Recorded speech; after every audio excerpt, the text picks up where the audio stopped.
আসসালামু আলাইকুম। আশা করছি সবাই ভালো আছেন। আজকে দেশি মুরগি দিয়ে অনেক মজার একটা রেসিপি আজকে আপনাদের সঙ্গে শেয়ার করব। এখানে আমি 1 কেজি পরিমাণ দেশি মুরগির মাংস নিয়েছি। এখানে আমি পুরো মাংসটাই নিয়েছি, চর্বি সহ, মুরগির যে স্কিনটা আছে এটা সহ আমি নিয়েছি। তো এখানে আমি একটা কড়াই বসিয়ে দিয়েছি। কড়াইয়ে পর্যাপ্ত পরিমাণ তেল দিয়ে দিয়েছি।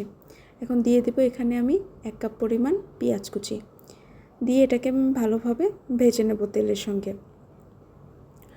দেশি মুরগিটাকে আমি কিন্তু প্রথমে আগুন দিয়ে সুন্দরভাবে সেকে নিয়েছি, তারপর এটাকে আমি সুন্দরভাবে কেটে নিয়েছি চামড়া সহ। আর এখানে আমি 4টা তেজপাতা, 2টা তেজপাতা আর কি মাঝখান দিয়ে কেটে দিয়ে দিয়েছি, আর 2 টুকরো দারুচিনি এখানে আমি অ্যাড করে দিয়েছি, আর গোটা জিরে দিয়ে দিয়েছি। ভালোভাবে আমি সেটাকে ভেজে নিয়েছি। আর এখানে আমি কিছু মশলা রেডি করেছি, এগুলো আমি পাটায় বেটে নিয়েছি। এখানে আমি কি মশলা নিয়েছি সেটা একবার বলে দিচ্ছি।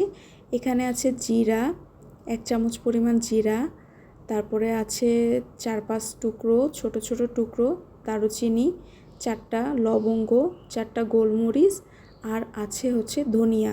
এগুলোকে আমি ভালোভাবে পাটায় বেটে নিয়েছি। আপনারাও যদি চান একদম অথেন্টিক স্টাইলে দেশি মুরগির স্বাদ পেতে, তাহলে কিন্তু অবশ্যই আপনাদেরকে এই মশলাগুলোকে বেটে নিতে হবে পাটায়, কিংবা একদম টাটকা টাটকা আপনাদেরকে কিন্তু ব্লেন্ডার করতে হবে, কিংবা পাটায় বেটে নিতে হবে। তাহলেই কিন্তু একদম অনেক মজার একটা টেস্ট এই দেশি মুরগি থেকে পেয়ে যাবেন।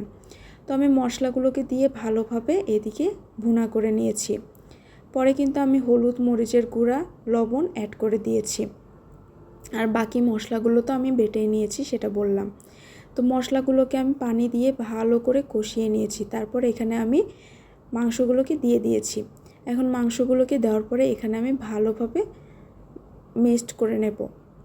অবশ্যই চেষ্টা করবেন মশলাগুলোকে সঙ্গে সঙ্গে বেটে তরকারিতে রান্না করতে। দেখবেন তরকারির টেস্ট এত বেশি বেড়ে যাবে।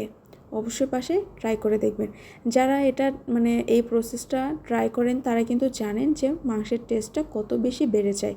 আর যারা জানেন না, অবশ্যই একবার হলেও একদিন রান্না করে খেয়ে দেখবেন যে মাংসের টেস্টটা কত বেশি বেড়ে যায়। আমি কিন্তু এখানে কোনো রকমের পানি অ্যাড করিনি। মাংস থেকে যে পানিটা বের হয়েছে সেটা দিয়েই পুরো মাংসটাকে আমি ভালোভাবে সেদ্ধ করে নেব। যেহেতু এটা দেশি মুরগি, সেহেতু এখানে একটু সেদ্ধ হতে সময় লাগবে। তো হিটটাকে কম করে আর কি শেষের দিকে এটাকে ভালোভাবে সেদ্ধ করে নিতে হবে। আমার এই দেশি মুরগিটা ছিল বেশি একটা কচি টাইপের মুরগি ছিল, এজন্য এটা কিন্তু তাড়াতাড়ি সেদ্ধ হয়ে গিয়েছে। দেখুন মাংসটা দেখতে কত বেশি লোভনীয় লাগছে। আমি কিন্তু অনেক ভালোভাবে মশলার সঙ্গে মাংসটাকে ভুনা করে নিয়েছি। মাংস থেকে যে পানিটা বেরিয়েছে সেটা দিয়ে পুরো মাংসটাকে আমি একদম সেদ্ধ করে নিয়েছি। আমি এখানে এক্সট্রা কোনো পানি অ্যাড করিনি। ঝোলের জন্য শুধুমাত্র পানি অ্যাড করব। এছাড়া পুরো মাংসটাকে আমি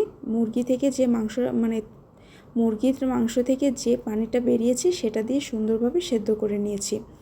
এখন আমি এখানে অ্যাড করে দিচ্ছি ঝোলের পানি। আর ঝোলের পানি দেওয়ার আগে কিন্তু অবশ্যই টেস্ট করে নেবেন যে লবণ ঝাল ঠিক আছে কিনা। আর এই মাংসে একটু ঝালের পরিমাণ বেশি রাখবেন, তাহলে খেতে কিন্তু দারুণ মজা হয়। তো আমি পরিমাণ মতো ঝোল অ্যাড করে দিয়েছি। আপনারা চাইলে এখানে গরম পানি অ্যাড করতে পারেন, আমি কিন্তু ঠান্ডা নর্মাল পানি অ্যাড করেছি। তারপর ঢাকনা দিয়ে ঢেকে অনবরত নেড়ে চেড়ে এটাকে মিক্সড করে নেব। আর অবশ্যই চেষ্টা করবেন মাংসটা রান্না করার সময় নিচে যেন লেগে না যায়। অনবরত নেড়ে চেড়ে এটাকে সুন্দরভাবে রান্না করে নেবেন। মাংসটা যদি ধরে যায় তাহলে কিন্তু পুরো টেস্টটাই নষ্ট হয়ে যাবে। অবশ্যই অনবরত নেড়ে চেড়ে এটাকে রান্না করে নিতে হবে। মাংসটা যদি পোড়া লেগে যায় তাহলে কিন্তু খেতে একদমই ভালো লাগবে না। আর আমার মাংসটা প্রায় হয়ে এসেছে। শেষে উপরে আমি টালা জিরার গুঁড়া অ্যাড করে দিয়েছি।